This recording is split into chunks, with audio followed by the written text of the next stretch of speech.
पंजाब की रहने वाली 21 साल की लड़की और वह निकलती है नर्सिंग का कोर्स करने के लिए ऑस्ट्रेलिया। और ऑस्ट्रेलिया में नर्सिंग का कोर्स अपना कर रही थी, तभी उस लड़की का वहाँ पर कत्ल हो जाता है। और जब इसका फैसला अदालत में चल रहा था और जो आरोपी था वह 20 साल का युवक था, जो कि जज ने जब इस पूरे फैसले को सुना और कत्ल करने का तरीका सुना तो वह भी हैरान और परेशान हो गए, क्योंकि ऑस्ट्रेलिया में पहला इस तरह का कत्ल था और जो जज साहब ने सुना था। और जब उस आरोपी को जज ने सज़ा दी तो मानो ही सब हैरान और परेशान हो गए। आखिर उस लड़की का कत्ल वहाँ क्यों हुआ और क्या वजह हुई, आपको इस कहानी के माध्यम से बताते हैं। नमस्कार, मेरा नाम रवि है। मैं आशा उम्मीद करता हूँ आप लोग बहुत अच्छे होंगे। अगर चैनल पे आप लोग नए हों, सब्सक्राइब बेल आइकन जरूर दबाएं। यह सच्ची घटना चालू होती है पंजाब से। पंजाब में एक 21 साल की रहने वाली लड़की जिसका नाम जस्मीन कौर, जिसने प्रारंभिक पढ़ाई अपनी पंजाब में प्रारंभ की और वहीं पर अंत करने के बाद तभी अपने माता पिता से कहा कि मैं ऑस्ट्रेलिया में नर्सिंग की पढ़ाई करना चाहती हूँ और फिर मैं लोगों की समाज सेवा करूँगी। और अब माता पिता, जो कि पहले से ही ऑस्ट्रेलिया में उस लड़की के अंकल आंटी वहाँ रहते थे, तभी उनके माता पिता ने उन अंकल आंटी से बात की और बोले कि मेरी बेटी वहाँ नर्सिंग का कोर्स करना चाहती है और आप लोग एक अच्छा सा कोई कॉलेज देखें जहाँ मेरी बेटी का दाखिला करा दें। अब वह जस्मीन कौर जाती है ऑस्ट्रेलिया, जो कि जहाँ पे उसके अंकल आंटी थे वहाँ रहती है, और तभी पास के ही कॉलेज में उसको नर्सिंग का कोर्स का दाखिला मिल जाता है। उसके साथ साथ अब उसके पास खाली समय था तो उसने अंकल आंटी से कहा कि क्या मुझे कोई यहाँ छोटी सी जॉब मिल सकती है जिसके साथ साथ मेरा पॉकेट मनी भी हो जाए और मैं घर वालों से पैसा भी ना लूँ और अपनी पढ़ाई मैं अच्छे से कर लूँ। तभी जो अंकल आंटी ऑस्ट्रेलिया में रहते थे तो उन्होंने कहा एक पास में ही वृद्ध आश्रम है या कहें शेल्टर होम है, जहाँ पे बुजुर्ग व्यक्ति की सेवा की जाती है और जिसके लिए तुम्हें कुछ पैसे मिल जाएंगे। तभी वह लड़की वहाँ शेल्टर होम या वृद्धाश्रम में जॉब भी पार्ट टाइम करने लगी और जब समय मिलता था तब वह वहाँ पर जाती थी और उसके साथ नर्सिंग की पढ़ाई भी अपनी कर रही थी। तभी एक तारीख आती है 5 मार्च 2021, जो लड़की 8 बजे अपने घर जाती थी शेल्टर होम से, और उस दिन भी वह घर के लिए निकली थी मगर अपने अंकल आंटी के पास पहुंचती नहीं है। जो अंकल आंटी जो लड़की थी जस्मीन कौर, उसका इंतज़ार कर रहे थे कि 8 बज गया है, वह अभी तक घर क्यों नहीं आई। तो उन लोगों ने सोचा क्या पता किसी दोस्त का बर्थडे हो या पार्टी हो, क्या पता जस्मीन वहाँ चली गई हो, और क्या पता उसका मोबाइल भी स्विच ऑफ हो, क्योंकि वो लोग मोबाइल मिला रहे थे, उसका फ़ोन भी नहीं लग रहा था। उन लोगों ने खाना खाया और सो गए। अब तारीख 6 मार्च 2021 का सुबह, और तब भी जस्मीन कौर घर पर नहीं आई थी। अब जो उनके अंकल आंटी थे वो बहुत हैरान और परेशान हो गए। उन्होंने फिर नज़दीक पुलिस थाने में जाकर जस्मीन कौर के खिलाफ गुमशुदगी की रिपोर्ट दर्ज की। अब पुलिस वाले उस लड़की का फ़ोन मिलाते हैं तो उस लड़की का फ़ोन स्विच ऑफ आता है। तभी अंकल आंटी से पूछते हैं कि वह लड़की आपकी कहाँ जाती थी, जो आपकी बच्ची थी वो कहाँ जाती थी, क्या करती थी।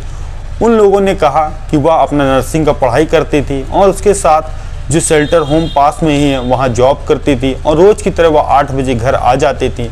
और मगर कल रात में नहीं आई तो हम लोगों ने सोचा कहीं अपने दोस्त के वहाँ होगी, सुबह आ जाएगी, मगर कहीं उसका कोई पता नहीं चला। अब पुलिस वाले शेल्टर होम जाते हैं और वहाँ पूछताछ करते हैं तो पता लगता है जस्मीन कौर 8 बजे अपने घर की ओर निकली थी मगर घर नहीं पहुँची। अब पुलिस वालों को वहाँ कैमरा दिखता है तो कैमरा वहाँ फ़ोटो खंगाली जाती है तो पुलिस को पता चलता है कि एक शेल्टर होम में 8:10 पर एक कार रुकी थी और उसी में जस्मीन कौर बैठी थी। अब पुलिस वाले उस कार की डिटेल खंगालते हैं तो पता चलता है तरवीज कौर की यह कार है, जो कि यह भी मूल रूप से भारत का रहने वाला है और यहीं पर रहकर काम धंधा करता है। अब पुलिस वालों ने उसका पूरा डिटेल खंगाली तो पता चला बगल का ही रहने वाला है ऑस्ट्रेलिया में। अब पुलिस वाले उसको पहले बुलाते हैं पूछताछ करने के लिए तो वह कहता है कि मैं इस लड़की को जानता हूँ और ये मेरी गाड़ी में बैठी और मुझसे कहा था कि मेरे दूर तक थोड़ा लेकर चलो और मैं कहीं जाना चाहती हूँ। उसके बाद मैंने उतार दिया। अब पुलिस वाले हैरान और परेशान कि आखिर वह जस्मीन कौर गई तो कहाँ गई। अब जो अंकल आंटी थे, जस्मीन के माता पिता जो भारत में रहते थे, उनसे उनकी बेटी के बारे में जानकारी दी कि आखिर आपकी बेटी भारत तो नहीं आई है, क्योंकि यहाँ मिल नहीं रही है। तो घर वालों ने कहा वह मेरी बेटी यहाँ नहीं आई है और मैं उसका फ़ोन मिला रही हूँ तो वह भी स्विच ऑफ बता रहा है। अब पुलिस वाले हैरान और परेशान। तभी जस्मीन के माता पिता कहते हैं कि मेरी बेटी ने 1 महीना पहले एक लड़के के खिलाफ FIR दर्ज कराई थी, क्या पता उसने तो कोई गलत काम नहीं किया है।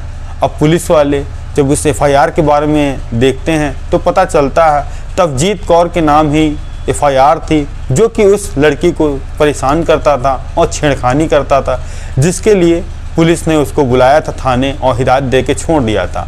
अब पुलिस वाले उसको दोबारा बुलाते हैं, कहते हैं तुम्हारे खिलाफ तो FIR उस लड़की ने लिखाई थी और तुम झूठ क्यों बोले, सच सच बता दो, नहीं तो अगर हम लोग अपनी तरीके से पूछेंगे तुम सारा जुर्म कबूल दोगे और फिर उसके बाद बहुत गलत होगा। तो वह कहता है कि सर मैंने उस लड़की को मारा नहीं है, हालांकि उसने सुसाइड किया था और मैं यहाँ से 70 किलोमीटर ले जाकर उस लड़की को दफन कर दिया है। और तो पुलिस वाले कहते हैं उसकी बॉडी कहाँ है, तो कहता चलिए मैं आपको बताता हूँ।